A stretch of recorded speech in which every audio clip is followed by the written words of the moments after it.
ఈ ప్లాన్ వేసుకున్నట్టున్నారు. ఇవన్నీ తతంగాలన్నీ కొద్ది రోజుల్లోనే తేటతెల్లమైతే ఎవరెవరు ఏమేమి చేస్తున్నారు అనేది కాదండి, మీకే ఎక్కువ ఎఫెక్ట్ ఉంటుందేమో కదా మరి. జగనన్న వదిలిన బాణం వైఎస్ రాజశేఖర రెడ్డి గారి గారాల పట్టి ఆవిడ ప్రచారానికి వస్తే ఎఫెక్ట్ మీకు కదా. నేను అదే మీకు చెప్తున్నా. మాకు 151 సీట్లతో 51% ఓట్లతో మేము అధికారంలోకి వచ్చినాం. మాకు ఏదైనా అసమ్మతి ఉండి లేక ఏదైనా మాకు అధికారం 5 ఏళ్ళు ఉన్నాం కాబట్టి దాంట్లో ఏదైనా నెగిటివ్ ఓటు ఉంటే ఆ ఓట్లు ఎవరికి తెలుగుదేశానికి ఏంటికి వేస్తారు? షర్మిలమ్మ ఉన్నటువంటి పార్టీకి వేయచ్చు కదా. ఆ ఓట్లు వేస్తే షర్మిలమ్మకి వేస్తే మాకేం నష్టం వస్తుంది? మాకెంత నష్టం వస్తుంది?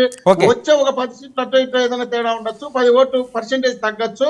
అంతేగాని వాళ్ళెట గెలుస్తారు, మేమే గెలుస్తాం. కానీ వాళ్ళెట శాంత్ ప్రసాద్ గారు ఏంటి షర్మిల ఎంట్రీ ఎలా ఉండబోతుంది? వాస్తవమైన ఇవన్నీ ఒకవేళ వస్తే ఎవరికి ఎఫెక్ట్?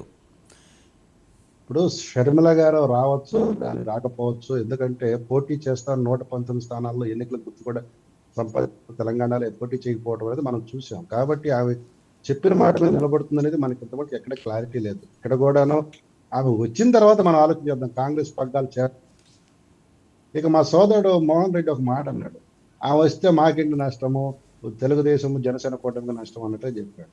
ఓట్ల పలస నష్టం ఎవరికి అనేది రాష్ట్ర ప్రజలందరికీ తెలుసు.